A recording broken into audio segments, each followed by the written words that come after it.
Hello students, S L C ವಿದ್ಯಾರ್ಥಿಗಳಿಗೆ ಈಗ ಒಂದು ಇಂಪಾರ್ಟೆಂಟ್ ಇನ್ಫಾರ್ಮೇಷನ್ ಇದೆ. ಸೊ ಅದರ ಬಗ್ಗೆ ಈ ವಿಡಿಯೋದಲ್ಲಿ ಡೀಟೇಲ್ ಆಗಿ ಡಿಸ್ಕಸ್ ಮಾಡ್ತಾ ಹೋಗೋಣ. ಸೊ ವಿಡಿಯೋವನ್ನು ಸ್ಟಾರ್ಟ್ ಮಾಡ್ತೀನಿ. ಅದಕ್ಕಿಂತ ಮೊದಲು ಲೈಕ್ ಮಾಡಿ ಮತ್ತು ತಪ್ಪದೆ ಸಬ್ಸ್ಕ್ರೈಬ್ ಮಾಡ್ಕೊಳ್ಳಿ. ಸೊ ಈಗ ನಾವು ಇನ್ಫಾರ್ಮೇಷನನ್ನು ತಿಳ್ಕೊತಾ ಹೋಗೋಣ. So S S L C 2024ರಲ್ಲಿ ಎಸ್ ಎಸ್ ಎಲ್ ಸಿ ಪರೀಕ್ಷೆಯನ್ನು ಬರೆದಿರ್ತಕ್ಕಂತಹ ವಿದ್ಯಾರ್ಥಿಗಳಿಗೆ ಸೊ ಈಗ ಒಂದು ಇಂಪಾರ್ಟೆಂಟ್ ಇನ್ಫಾರ್ಮೇಷನನ್ನು ಶಿಕ್ಷಣ ಮಂಡಳಿಯಿಂದ ತಿಳಿಸಲಾಗಿದೆ. ಸೊ ಅದರ ಬಗ್ಗೆ ಈಗ ಡಿಸ್ಕಸ್ ಮಾಡ್ತಾ ಹೋಗೋಣ. ಸೊ ಈಗಾಗಲೇ ಎಸ್ ಎಸ್ ಎಲ್ ಸಿ ವಿದ್ಯಾರ್ಥಿಗಳಿಗೆ ಪರೀಕ್ಷೆ ಒಂದು ಕಂಪ್ಲೀಟ್ ಆಗಿರ್ತಕ್ಕಂಥದ್ದು. ಸೊ ತುಂಬ ವಿದ್ಯಾರ್ಥಿಗಳು ಕಮೆಂಟ್ ಮಾಡ್ತಿದ್ರ, ಯಾವಾಗ ಎಸ್ ಎಸ್ ಎಲ್ ಸಿ ವಿದ್ಯಾರ್ಥಿಗಳ ಪರೀಕ್ಷೆ ಒಂದರ ರಿಸಲ್ಟನ್ನು ನಮ್ಮ ಶಿಕ್ಷಣ ಇಲಾಖೆಯವರು ಅಫಿಷಿಯಲ್ ಆಗಿ ಅನೌನ್ಸ್ ಮಾಡ್ತಾರೆ ಅನ್ನೋದನ್ನ ಕೇಳ್ತಿದ್ರ. ಸೊ ಇದಕ್ಕೆ ಸಂಬಂಧಪಟ್ಟಂತೆ ಈಗ ಒಂದು ಗುಡ್ ನ್ಯೂಸ್ ಬಂದಿದೆ. ಸೊ ಅದರ ಬಗ್ಗೆ ಡಿಸ್ಕಸ್ ಮಾಡೋದಾದ್ರೆ, ಈಗ ವಿದ್ಯಾರ್ಥಿಗಳಿಗೆ ರಿಸಲ್ಟನ್ನು ಯಾವಾಗ ಅನೌನ್ಸ್ ಮಾಡ್ತಾರೆ ಅನ್ನೋದಕ್ಕೆ ಸಂಬಂಧಪಟ್ಟಂತೆ ಈಗ ಇನ್ಫಾರ್ಮೇಷನ್ ಅನ್ನು ತಿಳಿಸಲಾಗಿದೆ. ಬಟ್ ಇನ್ನೂ ಸಹ ಅಫಿಷಿಯಲ್ ಆಗಿ ಕ್ಲಾರಿಫಿಕೇಶನ್ ಅನ್ನ ನೀಡಿಲ್ಲ.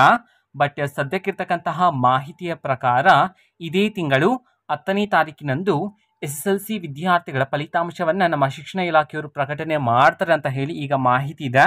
ಬಟ್ ಇದಕ್ಕೆ ಸಂಬಂಧಪಟ್ಟಂತೆ ನಮ್ಮ ಶಿಕ್ಷಣ ಇಲಾಖೆಯವರು ಡಿಸ್ಕಷನನ್ನು ಮಾಡಲಾಗಿದೆ. ಬಟ್ ಇನ್ನೂ ಸಹ ಅಫಿಷಿಯಲ್ ಆಗಿ ನೋಟಿಫಿಕೇಶನ್ ಮುಖಾಂತರ ಅನೌನ್ಸ್ ಮಾಡಿಲ್ಲ. ಓಕೆನಾ? ಸೊ ಮೇ 10ಕ್ಕೆ ಚಾನ್ಸಸ್ ಇದೆ ನಿಮಗೆ ರಿಸಲ್ಟ್ ಅನೌನ್ಸ್ ಆಗ್ತಕ್ಕಂಥ ಚಾನ್ಸಸ್. ಓಕೆನಾ? ಸೊ ವೆಯ್ಟ್ ಮಾಡಿ ನೋಡೋಣ.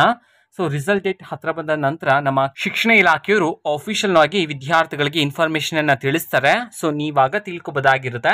ನಾನು ಸಹ ನಿಮಗೆ ವಿಡಿಯೋ ಮಾಡಿ ತಿಳಿಸ್ತೀನಿ ಯಾವ ದಿನಾಂಕದಂದು ಕನ್ಫರ್ಮ್ ಆಗಿ ನಮ್ಮ ಶಿಕ್ಷಣ ಇಲಾಖೆಯವರು ಕ್ಲಾರಿಫಿಕೇಶನ್ ಅನ್ನ ನೀಡಿದರೆ ರಿಸಲ್ಟ್ಗೆ ಸಂಬಂಧಪಟ್ಟಂತೆ ಅನ್ನೋದನ್ನ. ಓಕೆನಾ? ಸೊ ಸದ್ಯಕ್ಕಿರ್ತಕ್ಕಂತಹ ಮಾಹಿತಿಯ ಪ್ರಕಾರ ಮೇ 10ನೇ ತಾರೀಕಿನಂದು ಎಸ್ ಎಲ್ ಸಿ ವಿದ್ಯಾರ್ಥಿಗಳ ಪರೀಕ್ಷೆ ಒಂದರ ರಿಸಲ್ಟ್ ಅನ್ನ ಪ್ರಕಟಣೆ ಮಾಡಲಾಗುತ್ತೆ ಅಂತ ಹೇಳಿ ತಿಳಿಸಿರ್ತಕ್ಕಂಥದ್ದು. ಓಕೆನಾ? ಸೊ ಇದು ಇವತ್ತಿನ ಒಂದು ವಿಡಿಯೋ. ಮತ್ತೆ ಈಗ ನಾವು ಟೆಲಿಗ್ರಾಮ್, ಇನ್ಸ್ಟಾಗ್ರಾಮ್ ಮತ್ತೆ ಫೇಸ್ಬುಕ್ ಅಲ್ಲೂ ಸಹ ಈಗ ವಿಡಿಯೋಸ್ಗಳನ್ನು ಅಪ್ಲೋಡ್ ಮಾಡ್ತಿದ್ವಿ. ಸೊ ಲಿಂಕ್ಸ್ಗಳನ್ನು ಡಿಸ್ಕ್ರಿಪ್ಷನ್ ಬಾಕ್ಸಲ್ಲಿ ಕೊಟ್ಟಿರ್ತೀನಿ. ಸೊ ಕ್ಲಿಕ್ ಮಾಡಿಬಿಟ್ಟು ಫಾಲೋ ಮಾಡಿ. ವಿಡಿಯೋಸ್ಗಳನ್ನು ರೆಗ್ಯುಲರ್ಗೆ ಅಪ್ಲೋಡ್ ಮಾಡ್ತಿರ್ತೀವಿ. ಜೊತೆಗೆ ಬೇರೆ ಡೌಟ್ಸ್ ಇದ್ದರೆ ಕಮೆಂಟ್ ಮಾಡಿ ತಿಳಿಸಿ. ಮತ್ತು ವಿಡಿಯೋ ಇಷ್ಟ ಆಗಿದ್ರೆ ನಿಮ್ಮ ಫ್ರೆಂಡ್ಸ್ಗೂ ಸಹ ವಿಡಿಯೋವನ್ನು ಶೇರ್ ಮಾಡಿ.